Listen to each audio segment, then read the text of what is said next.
সরকার আইনসঙ্গতভাবে ফ্যাসিস্টদের বিচার করতে বদ্ধপরিকর। সরকারি যেটা বরাদ্দ হবে সেই বরাদ্দ জনগণের জন্য বরাদ্দ হয়, প্রত্যেকটা পয়সা খরচ হচ্ছে সঠিক জায়গায়, এটা নিশ্চিত করতে বলেছি। এবং বলেছি যদি কোনো দুর্নীতির আশ্রয় কেউ নেয়, শুধু তার চাকরি যাবে, ডিপার্টমেন্টাল প্রসিডিং হবে, সেটা হবে না, সাথে তার বিরুদ্ধে একটা দুর্নীতির মামলাও হবে।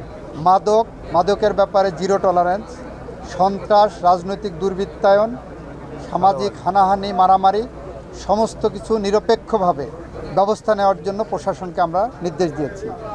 কারণ গুটি কয়েক এ ধরনের মিসক্রিয়েন্টের কারণে সরকারের সব ভালো কাজের ভাবমূর্তি নষ্ট হতে পারে না। সরকার জনমতগুলোকে দেখছেন এবং সরকার আইনসঙ্গতভাবে ফ্যাসিস্টদের বিচার করতে বদ্ধপরিকর।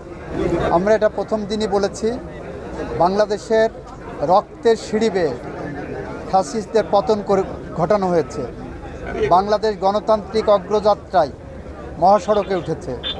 সুতরাং আইনের শাসন, ন্যায় বিচার, মানবাধিকার প্রতিষ্ঠায় আমাদের সরকার বদ্ধপরিকর এবং সেই পথ ধরে আমরা হেঁটে যাব।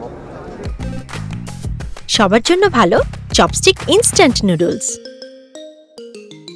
আমার বার্তা, এ ধরনের অপরাধ যেই করে থাকুক এবং তাদেরকে যদি কেউ শেল্টার দিতে আসে, তাদেরকে সহ শিকড় উপড়ে ফেলা হবে।